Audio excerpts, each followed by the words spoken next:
सभी को प्रणाम है, नमस्कार है। आज का क्लास बीपीएससी टीआरई 4 को लेके जीके जीएस का 1 से लेके 12वीं तक का वन लाइनर फॉर्म में बेहतरीन क्लास होगा और क्लास चौथा होगा। कौन सा क्लास होगा? बिना बात किए हुए फटाफट ये क्लास चौथा होगा। क्लास चौथा, फोर्थ क्लास होगा। इससे पहले मैंने क्लास 1, क्लास 2, क्लास 3 और क्लास 3 का 2 पार्ट मैंने लिया था। और ये जो क्लास होगा, ये क्लास होगा जीएस। जीएस सेक्शन में यूं कहें, ये होगा आधुनिक भारत का इतिहास। आधुनिक भारत का इतिहास, ये सेक्शन ले गए और जहां से प्रश्न एग्जाम में पूछता है। आधुनिक भारत का इतिहास जिसका कालखंड स्टार्ट होता है, आपको मैंने पढ़ाया है कब से कब तक? ये मैंने पढ़ाया है 1498। 1498 से शुरुआत कर दिए, पुर्तगाल जब आया था। और यहाँ से लेके देश के आज़ादी तक का हम आपको आधुनिक भारत के इतिहास में पढ़ाएंगे और क्लास चौथा आज लेंगे। इससे पहले का क्लास अगर आपको देना है, क्योंकि आपके सवाल लगातार होते हैं, आपके सवाल हमेशा होते हैं। ठीक है, ठीक है, कोई दिक्कत तो नहीं।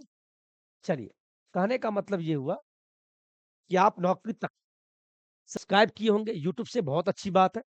लेकिन अगर पीछे वाला क्लास अगर छूट रहा है तो नौकरी तक यूट्यूब पे, मैं फिर बता दूं, प्ले स्टोर से जो आप डाउनलोडिंग कर गए नौकरी तक और कर लिए हैं, इसी लोगों में बहुत अच्छी बात है, पढ़ भी गए, वहां आपको पीडीएफ मिलेगा, रामबान बुक, रामबान बुक करके मिलेगा 39 पेज का। ऐसा ये नोट्स 39 पेज का नोट्स है वन लाइनर फॉर्म में। लेकिन आपको वीडियो कहाँ मिलेगा? वीडियो आपको फ्री में, सभी को वीडियो, अगर आपको वीडियो नहीं मिल रहा है तो वीडियो आपको कहाँ मिलेगा? वीडियो नौकरी तक है, सब्सक्राइब कर लीजिएगा, बेल आइकन दबा लीजिएगा। इसके बाद नीचे देखिए होम वीडियो शॉर्ट्स, वीडियो में डेली का जो वीडियो होता है वो दिख जाएगा, और नहीं तो shorts, live courses, playlist. Playlist में आपको जैसे ही जाएंगे, यहाँ देखिए, इसके अंदर आपको बीपीएससी टीआरई 4 को लेके भारतीय राष्ट्रीय आंदोलन 4 वीडियो है। तो ये जीएस का आधुनिक भारत का इतिहास सेक्शन, जो इतिहास का, वो यहाँ मिल जाएगा।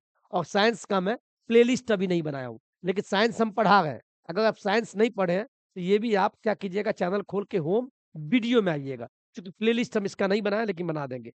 अभी तक मैंने 3 क्लास यहाँ दिख रहा है, चौथा क्लास भी आपको दिख जाएगा। तो है ना, ऐसे करके आपको लोगों क्लास 3, क्लास 2 साइंस का और क्लास 1 आपको यहाँ दिखेगा, साइंस का क्लास 1।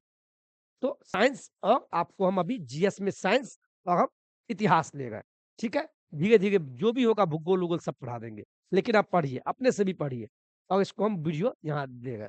ठीक है, चलिए, और कोई दिक्कत? फिर बीपीएससी टीआरई 4 से कब आएगा? देखिए, सुनने में तो आ रहा है अगले महीना, पहले जनवरी कहा गया, फिर फरवरी, पता नहीं। अब हिम्मत तो मेरा भी टूटता है, लेकिन ज्यादा आपका टूटता होगा, क्योंकि वाली आपको लेनी है और सिलेक्शन भी लेना है, और हम इसमें आपका साथ दे रहे हैं, और बिल्कुल बहाली आएगी। लेकिन पता नहीं चलता ये क्या चल रहा है वाकई में। विभाग तो हम जान ही गए, कुछ लोग बोलते सर विभाग जाइए, मैं फिर बता दूं विभाग कैसे जाऊं। माता पिता आपके आशीर्वाद से मैं भी कहीं सेटल हूँ, छुट्टियां कम होती हैं, लेकिन प्रयास आपके लिए हम डिजिटली माध्यम से करते हैं। बिल्कुल बीपीएससी टीआरई 4 देखने को मिलेगा जल्द।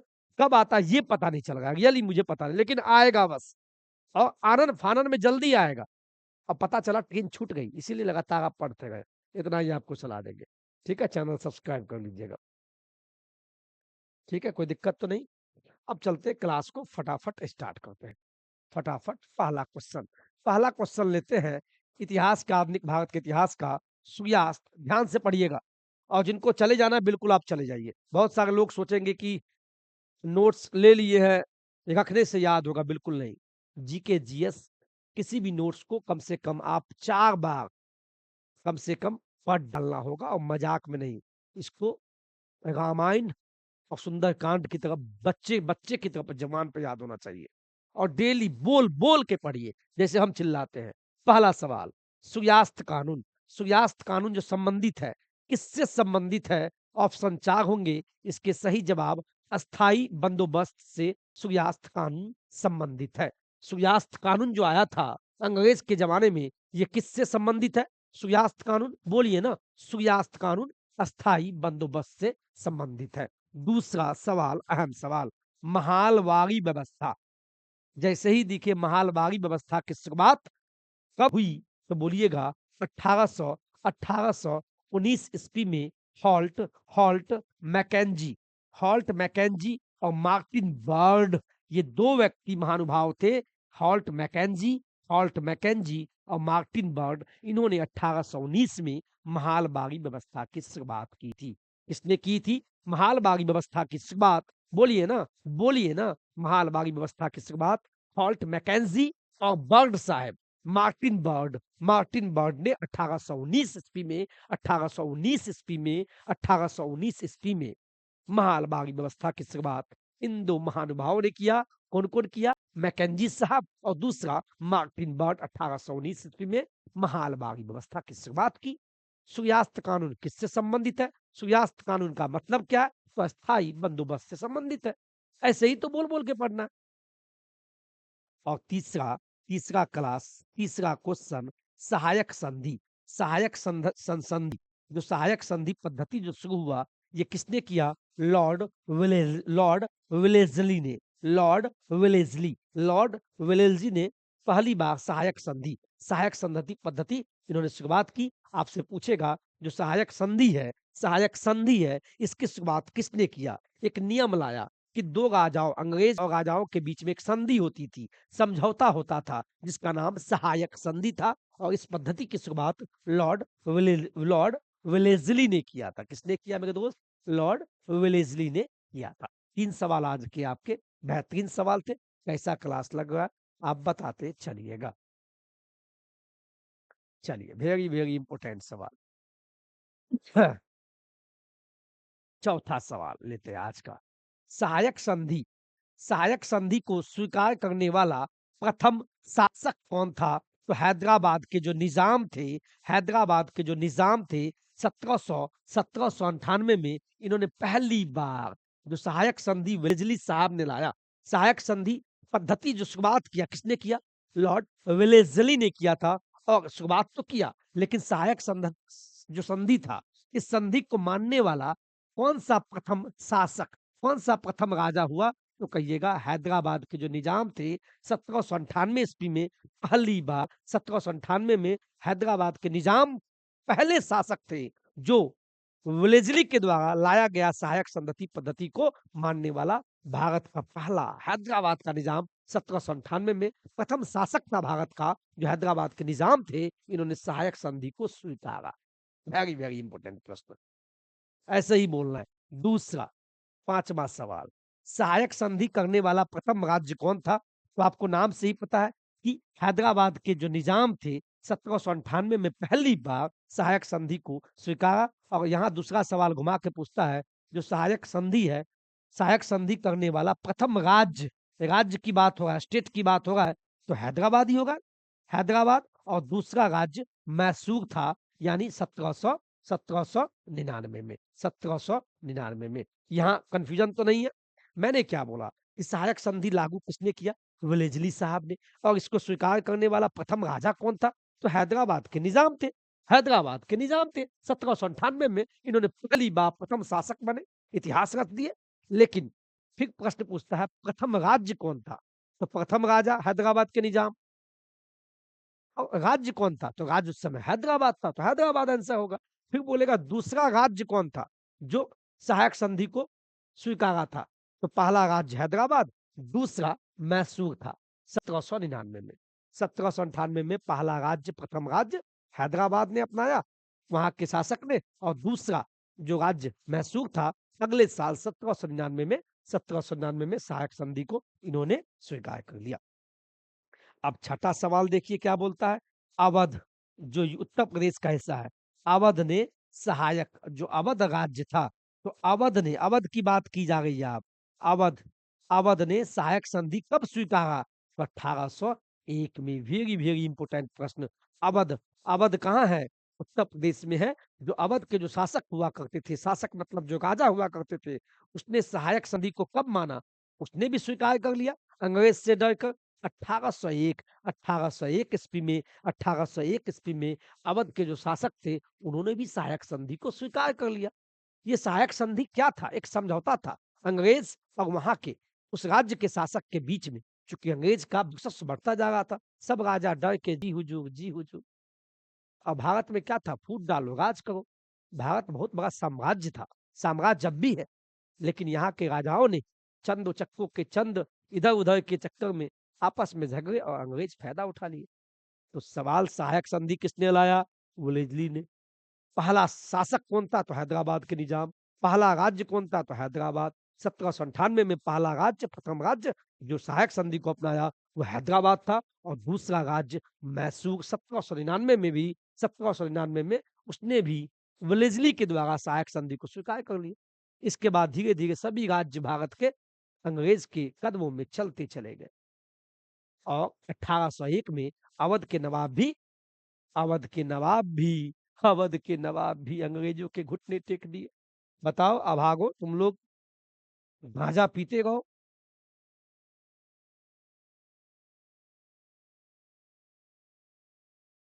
चलिए अगला सवाल।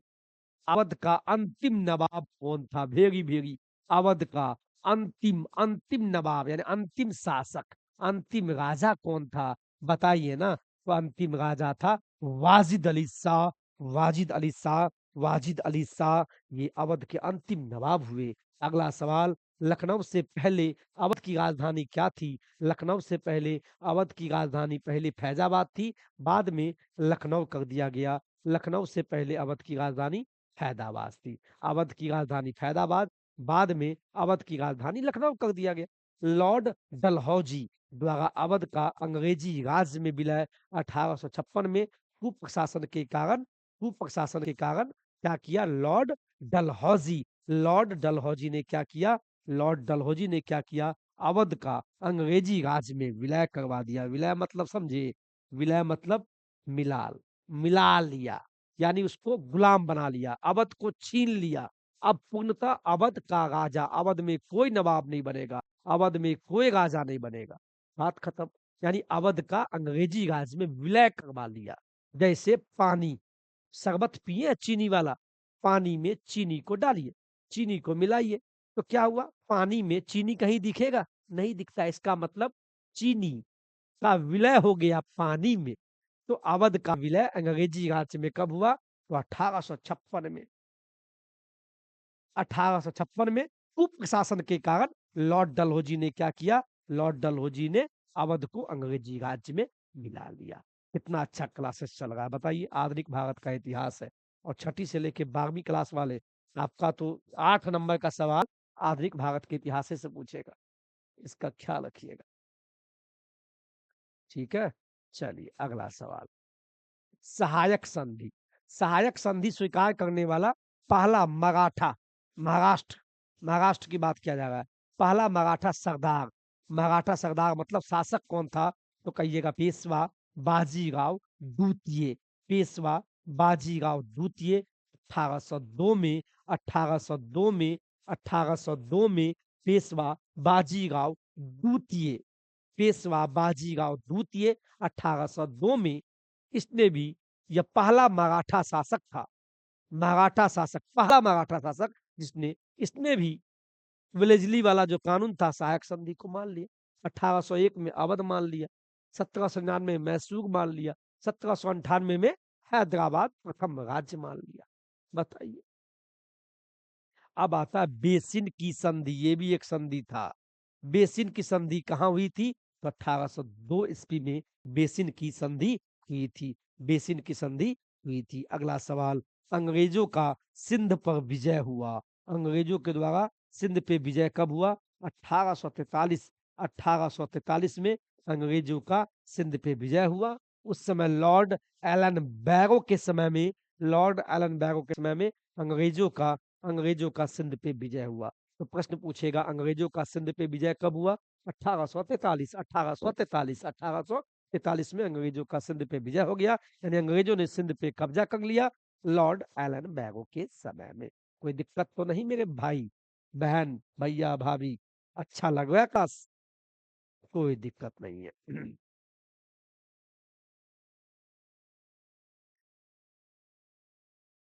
चलिए अगला सवाल। विधवा पुनर्विवाह अधिनियम, एक कानून लाया गया कि विधवा जिनका पति का देहांत हो जाए, विधवा हो गई, पति तो रहा नहीं, तो जो विधवा हो गई वो भी अब शादी कर सकती थी। तो एक अंग्रेज ने कानून लाया, विधवा पुनर्विवाह अधिनियम। ये क्रियान्वित या लागू कब किया गया? तो 1856 में लागू किया गया, लॉर्ड कैनिंग के शासन में। लॉर्ड कैनिंग के शासन समय 1856 में विधवा पुनर्विवाह, वेरी वेरी इंपॉर्टेंट प्रश्न है। विधवा पुनर्विवाह अधिनियम कब लागू किया गया? 1856 में। किसके शासनकाल में? लॉर्ड कैनिंग के शासनकाल में।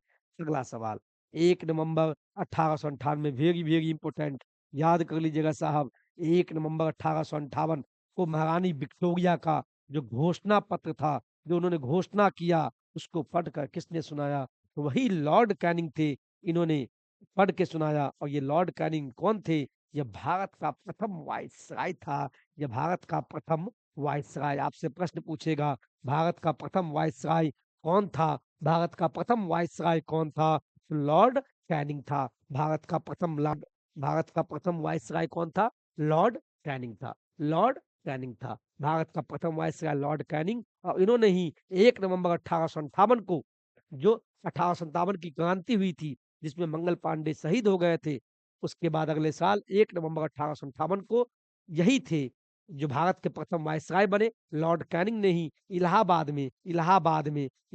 में घोषणा पत्र, चूंकि जो भारत में शासन किसका था? अंग्रेज का। अंग्रेज का शासन था, लेकिन शासन कौन करता था? तो वहाँ की जो लंदन, जो अंग्रेज होते थे लंदन, वहाँ की महारानी करती थी। तो उसका जो घोषणा पत्र था, जाओ भारत में घोषणा सुना देना। तो 1 नवंबर 1858 को जो महारानी विक्टोरिया थी, उसके द्वारा भेजा गया घोषणा पत्र को किसने पढ़ के, लोगों को किसने पढ़ के सुनाया? तो भारत का प्रथम वायसराय लॉर्ड कैनिंग इलाहाबाद में पढ़ के सुनाए थे। वेरी वेरी इंपोर्टेंट, बहुत बढ़िया प्रश्न है। आगे बढ़े।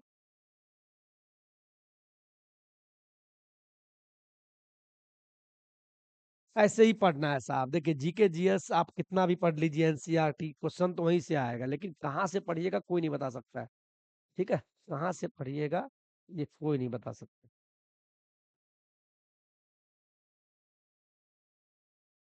पता नहीं बोर्ड हैंग कर गया, लगता है बोर्ड हैंग कर गया, और हिट भी होगा। चलिए कोई, ओ मच्छर है। बताइए, एक्चुअली हैंग नहीं किया, एक मच्छर बैठ गया। स्क्रीन टच है, और मच्छर बैठने के कारण क्या हुआ, ये चलना ही बंद हो गया। चलिए कोई बात नहीं, आगे देखते हैं।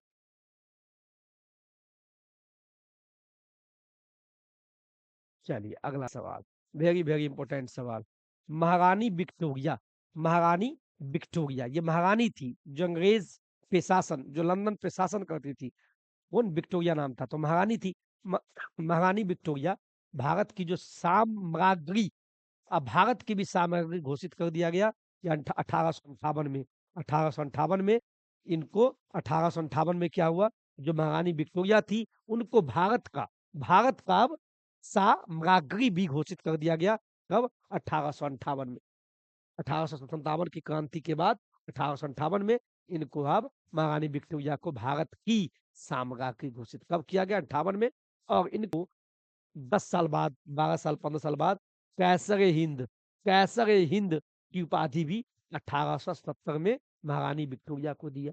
और कैसर-ए-हिंद की उपाधि गांधी को भी मिला था, महात्मा गांधी साहब को, और गांधी ने ये लौटा भी दिया था। मैं बता दूं आपको, ठीक है। चलिए अगला सवाल, वाटरलू। वाटरलू का मतलब हुआ, वाटरलू जो बेल्जियम का घटना है, वाटरलू का युद्ध कब हुआ? 18 जून 1815 में वाटरलू का घटना घटा, 1815 में। आगे देखिए, Sugauli, very very important, Sugauli का संधि। सुगौली की जो संधि कब हुआ था? 1816 में। 1815 में वाटरलू हुआ, और अगला साल 1816 में सुगौली की संधि हुई। अगला, लॉर्ड मैकाले। लॉर्ड मैकाले संबंधित हैं अंग्रेजी शिक्षा से। आजकल जो सीबीएसई के बच्चे हो गए हैं, या इंग्लिश मीडियम, भारत में आजकल बहुत इंग्लिश बोला जा रहा है। Hello, how are you, what's your name, my name is Prithviraj, what's your father's name, Shri Mahesh Prasad. How, बच्चे में क्या, how old are you, what are you doing, right now I am teaching and you are reading. तो जो English का चलन भारत में हुआ, मैं जानता हूं गुलामी के समय में हुआ, अंग्रेजों को इससे फायदा हुआ। अंग्रेज अपनी बात रखते थे और इंडियन समझते थे। तो अंग्रेजी भारत में कब लागू हुआ? किसके द्वारा लागू किया गया? किसने दिमाग दिया? तो यही मैकाले था, यही लॉर्ड मैकाले था। इसने ही पहली बार भारत में अंग्रेजी शिक्षा को लागू किया था। यानी कि महारानी साहब विक्टोरिया को बोला कि भारत में भी भारत को गुलाम बना के रखना है, भारत से फायदा लेना है, भारत में अंग्रेजी का पढ़ाई पढ़ाया जाए। तो उसी का परिणाम है कि आज अंग्रेजी हम सबको पढ़ना पड़ रहा है। तो लॉर्ड मैकाले किससे संबंधित है? ये आदमी था, ये देश था, तो लॉर्ड मैकाले ही भारत में अंग्रेजी शिक्षा लाए। अगला सवाल, भारत में अंग्रेजी शिक्षा जो इंग्लिश मीडियम हुआ, अंग्रेजी आज जान रहे हैं हम लोग, ये अंग्रेजी शिक्षा प्रारंभ कब हुआ? 1835 में। और किसने किया? तो लॉर्ड मैकाले ने किया। कितना बढ़िया प्रश्न है साहब। नीचे इसलिए देखते हैं, मेरा कंप्यूटर लगा हुआ है, मेरे रूम में कभी भी मैं दिखाऊँगा जिस स्टूडियो में मैं सोता हूँ, वहीं पे नीचे सोता हूँ और नीचे ही कंप्यूटर है, यानी टेबल नहीं है, ठीक है? तो नीचे ही देखना पड़ता है कि क्वालिटी ठीक है कि नहीं। क्लास कैसा लग रहा है? बीचों-बीच बहुत लंबा क्लास चलेगा और बेहतरीन क्लास चल रहा है और बेहतरीन है, बस आप बोल के पढ़ना है, ठीक है? ऐसे ही पढ़ाया जाता है और उसके बाद आप ये चौथा क्लास है, ठीक है? चौथा क्लास है। आगे बढ़े? चलिए। और नोट्स आप बनाते रहिएगा, बना सकते हैं तो बना लीजिए, लेकिन कोशिश कीजिएगा, बोलिए मेरे साथ 2-2 बार बोलिए। मैं जानता हूँ बोलिएगा तो नींद भी आएगा, रात में अगर वीडियो देख रहे हैं, ठीक है? चलिए, अगला सवाल।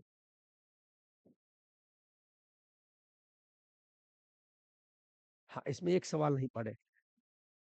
भारत में जो अपना इंडिया है, भारत में जो अंग्रेजी शिक्षा का जो प्रारंभ हुआ, ये मैकाले साहब किए 1835 में किए और किसकी अनुशंसा पे? Lord Bentinck. ये जो मैकाले साहब थे 1835 में, मैकाले के अनुशंसा पे जो लॉर्ड बेंटिक थे, जो वायसराय हुआ करते थे, इन्होंने 1835 में लॉर्ड मैकाले की अनुशंसा पे, यानी लॉर्ड मैकाले ने कहा किनको? बेंटिक साहब को कि सर यहाँ पे अंग्रेजी शिक्षा लागू किया जाए। तो वही कहा गया भारत में, वेरी वेरी इंपॉर्टेंट, भारत में अंग्रेजी शिक्षा का जो शुरुआत हुआ, प्रारंभ हुआ, ये 1835 में हुआ और किनके शासन में हुआ? लॉर्ड बेंटिक के समय में हुआ और लॉर्ड मैकाले की अनुशंसा पे हुआ। इन्होंने अनुशंसा मतलब क्या? इन्होंने कहा सर यहाँ इंग्लिश मीडियम लागू कीजिए। अगला सवाल, 1854, 1854 का जो वुड का डिस्पैच, वुड का डिस्पैच संबंधित है शिक्षा से। लॉर्ड डलहौजी द्वारा ये लागू किया था। लॉर्ड डलहौजी के द्वारा वुड का डिस्पैच नियम जो है ये कानून लागू किया गया था।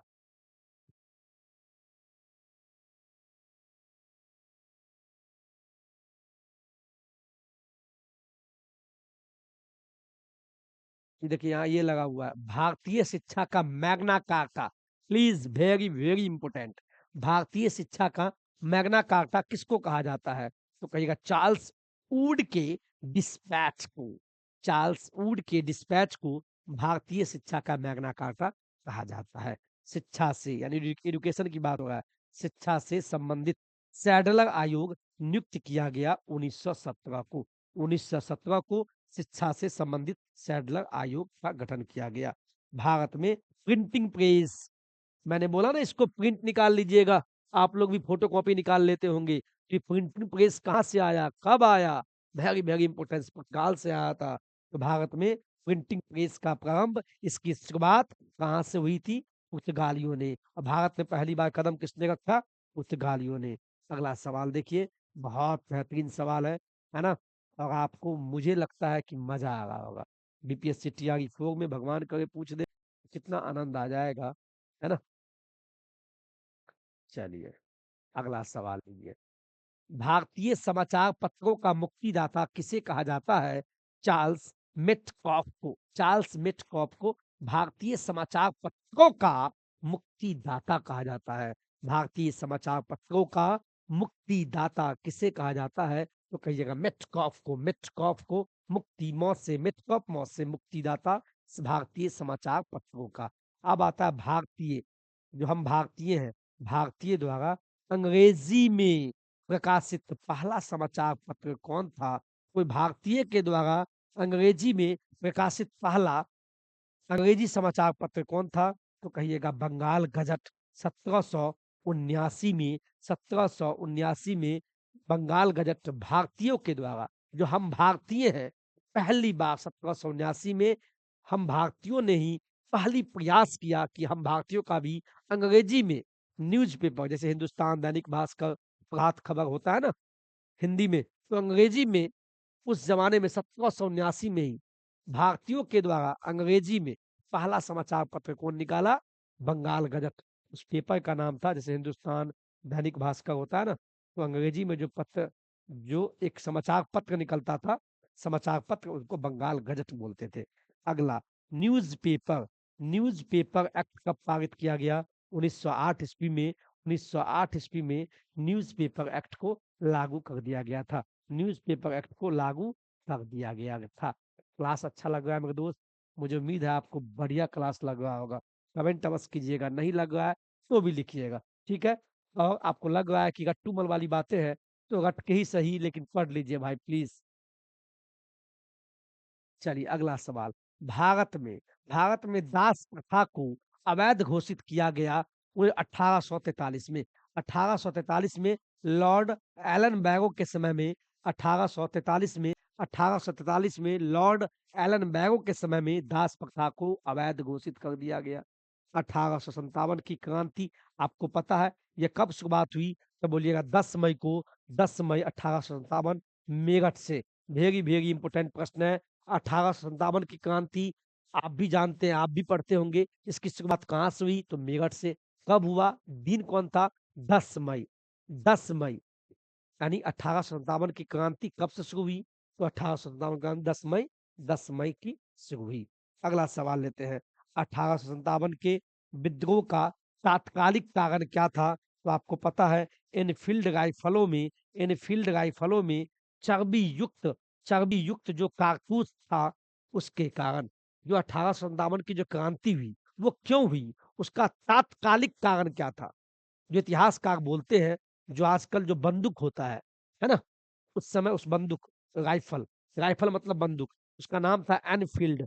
एनफील्ड राइफल में क्या था? ऐसा हल्ला हुआ या सही था मैं तो नहीं देखा। तो उस समय 1857 की जो क्रांति का कारण क्या था? तो एनफील्ड राइफल जो बंदूक था, उसमें चर्बी युक्त कहा जाता था। हिंदुओं को बताया गया कि इसमें जो जो गोली लगता था, जो राइफल हुआ एनफील्ड राइफल, उसमें जो गोली लगता था, कारतूस यानी गोली, जो गोली हमको लगेगा या आपको लगेगा तो चल बसिएगा। तो वो गोली चर्बी युक्त था। हिंदुओं को बोला गया इसमें गाय का मांस है, मुसलमानों को बोला गया इसमें सूअर का मांस है। तो हल्ला हो गया, इसीलिए 1857 की क्रांति हो गई। तो 1857 की जो क्रांति हुई, उसके उसके विद्रोह का तात्कालिक कारण क्या था? एनफील्ड राइफलों में चर्बी युक्त कारतूस का प्रयोग जो किया गया, इसके कारण ही बोला गया नहीं। इसी कारण ये गलत बात है।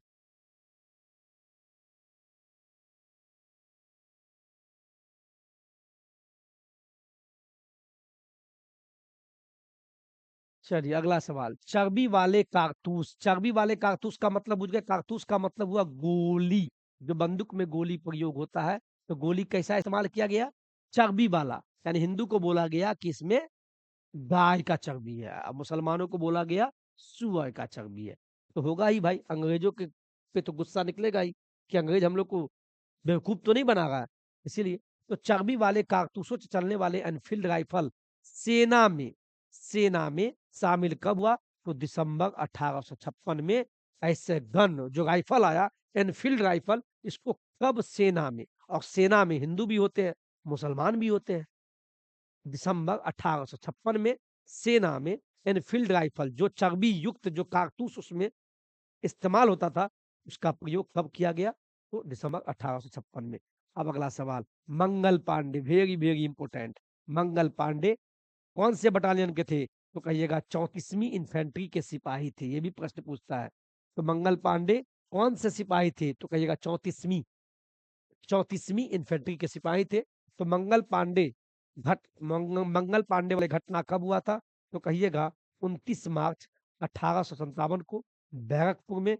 अगला सवाल। मंगल पांडे को फांसी कब चढ़ा दिया गया? तो मार्च में घटना हुआ, विद्रोह किए मंगल पांडे साहब 1857 में, और अगले महीने 8 अप्रैल 8 अप्रैल 1857 को इनको फांसी दे दिया गया। किनको? मंगल पांडे को 8 अप्रैल 1857 को मंगल पांडे को फांसी दिया। क्यों? क्योंकि इन्होंने विद्रोह किया 29 मार्च, और ये मंगल पांडे 34वीं इन्फेंट्री के सिपाही थे, और इन्होंने विद्रोह चालू कर दिया। कहाँ पे? 29 मार्च 1857 को बैरकपुर में इन्होंने विद्रोह चालू किया। इसके बाद अंग्रेजों ने अगले महीने बस 8 दिन बाद, 9 दिन बाद 8 अप्रैल 1857 को क्या किए? मंगल पांडे को फांसी पे चढ़ा दिए। नहीं तो 1857 में ही देश आजाद हो गया होता। ठीक है? चलिए, आज का जो क्लास था, आज का क्लास यहीं खत्म होता है। आज का क्लास आपका यहीं खत्म होता है। अगला क्लास के लिए तैयार रहे। क्लास 5वां होगा, आधुनिक भारत का इतिहास। क्लास कैसा लगा? कमेंट करके आप अवश्य बताइएगा। नौकरी तक आप NAUKA बिल्कुल मन तो करता होगा, तो नौकरी तक से आप जुट जाएँ। भाली के संबंधित, BPSC के संबंधित सारी सूचना आपको हम देते रहेंगे। कोई दिक्कत तो नहीं? कोई दिक्कत नहीं। तो आज के वीडियो को खत्म करते हैं। ये नोट्स 39 पेज का, जिसको हम रामबाण नोट्स बोलते हैं, बिल्कुल आपको मिल जाएगा प्ले स्टोर से। सुन लीजिए, मैं फिर अंतिम में बोल दूं, प्ले स्टोर अपने मोबाइल में खोलिएगा। प्ले स्टोर जैसे ही खोलिएगा तो नौकरी तक NAU यहाँ पे डालिएगा, NAUKARI, नौकरी स्पेस TAK, ये डालिएगा। तो इसके बाद यहाँ दिखेगा 10 के जैसा यूट्यूब वाला लोगो है, वही लोगो डाउनलोडिंग कीजिएगा। डाउनलोडिंग करने के बाद आप स्टूडेंट पे क्लिक कीजिएगा। स्टूडेंट आप है, पेरेंट्स तो है नहीं। स्टूडेंट पे क्लिक करके यूज अनदर नंबर, वहाँ व्हाट्सएप भी होगा, और एक होगा use another number. Use another number पे क्लिक करके अपना नंबर डालिए, OTP आएगा, अपना नाम डालिए, और बढ़िया से आप इसको देख लीजिएगा। एक चीज और बता दें, जैसे ही आप, ये मोबाइल है, जैसे ही आपका डाउनलोडिंग हो जाएगा, नौकरी तक खुलेगा, तो नीचे में देखिए, यहाँ होगा होम, नीचे में होगा ये मोबाइल होम स्टोर, और नीचे में चैट होगा। तो आराम से स्टोर पे क्लिक कीजिएगा। क्लिक करने के बाद ऊपर में ही दिखेगा रामबाण बुक 39 पेज का नोट्स इसी में होगा, रामबाण बुक। डाउनलोडिंग करके इसको आप प्रिंट निकाल लीजिएगा। 96 दाम दिखेगा, पेमेंट कीजिएगा कीजिएगा तो 106 रुपया कटेगा। और जब क्लिक कीजिएगा तो रिलैक्स रहिए, 1 मिनट रुकिए, कुछ बैक हुक मोबाइल को मत कीजिए, कुछ मत कीजिएगा, अपने आप पेमेंट काट लेगा। जब अपने आप 1 मिनट बाद खोलिएगा, सब कुछ कट कट के, जब एप्लीकेशन में ऊपर में 3 लाइन होगा, इस पे क्लिक कीजिएगा। क्लिक करने के बाद डाउनलोडिंग, फ्री डाउनलोड में आपका ये PDF आ जाएगा। इसको आप प्रिंट करा लीजिए। प्रिंट कराने के बाद आप, हम पढ़ाते हैं इसको आप, और ये आपको 39 पेज का है। 39 पेज का, इसमें आपको इतिहास मिलेगा जो हम पढ़ा रहे हैं, और विज्ञान मिलेगा, सब कुछ है। खाली आपका करंट नहीं है, जो अलग से पढ़ा देंगे। तो आज के वीडियो में इतना ही। एक सवाल फिर बता दें, फिर बोलिएगा सर नहीं बताते हैं। एक सवाल आपको हम बता दें, ये नौकरी तक प्ले स्टोर से डाउनलोडिंग कीजिएगा तो यही लोगो होगा। ठीक है? नौकरी तक 10 के, वहां से डाउनलोडिंग करके कर लीजिएगा। आज के वीडियो में इतना ही। थक गए? जय हिंद, जय भारत।